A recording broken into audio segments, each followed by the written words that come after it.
Hello and welcome back. One of the most challenging parts of your job is when you're dealing with the emphatic phone caller who has all the tough questions, some of which, as we grew up in the business, our managers told us not to even answer. Maybe you too have had a manager who said, just get them in the dealership. If you answer their questions, they'll never come in. Back then, that statement was often correct. However, in today's world of internet transparency, that approach probably would not be as effective. Now, don't get me wrong, the most important thing to accomplish is still to set an appointment and avoid going into too much detail. And our previous training on handling the incoming sales call shows you how to do that. However, we are in the information age now, aren't we? These days, most customers would be turned off pretty quickly if you refuse to provide information, much of which they can get off the internet anyway. The goal is to give out as little detail as possible and still be able to set an appointment so that you can do most of your selling face-to-face. In this segment, we want to provide some strategies and word tracks that allow the flow of the call to continue and enhance your credibility as well. This is a golden opportunity to gain respect and separate you from the crowd. So let's look at some of the questions that customers ask and some pretty good responses. Now, keep in mind that you should first acknowledge their question, then answer it to the degree necessary, and then close for an appointment.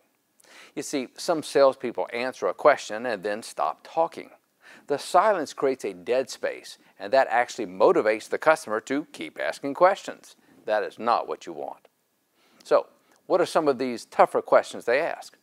Well, let's say a customer calls about a 2-year-old car he saw in your lot when you were closed, and you happen to know that it has what most people consider high miles.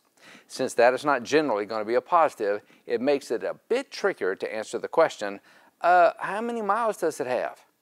You see, if you simply say 48,000 and stop talking, the customer might feel like he's supposed to ask more questions.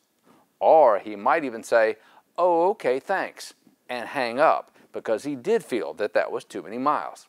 So, as we've discussed, the correct response is to answer the question briefly and then ask a closing question, such as, it has 48,000 miles. Is that okay? If the customer has a problem with it and says, wow, that's a lot of miles for a 2-year-old car, here's a response that will help overcome issues like high mileage or even vehicle imperfections. How many miles does it have? Oh, well, let's see. It has 48,200. I assume that'd be okay with you, wouldn't it? 48,000 miles. I don't know. Seems like a lot for a 2-year-old car. Well, Mr. Kinney, I can appreciate what you're saying, but you'll be glad to know that our dealer's philosophy is to price each of our pre-owned vehicles according to their precise mileage and condition. That means if it had fewer miles, it would certainly be more money. Why not pay us a quick visit? Look it over, and in the meantime, I'll check to see what other vehicles we have that are similar, so you'll have some options to consider. That makes sense, doesn't it? Yeah, I guess so. Right. So when can we expect you? You see, answering like that lets the customer know that the vehicle is reasonably and accurately priced. By the way, that word track is in your principal course material. Here's a question that troubles a lot of salespeople on the phone. What's your best price? How many times has a customer said something like, get with your manager and call me back with your best price?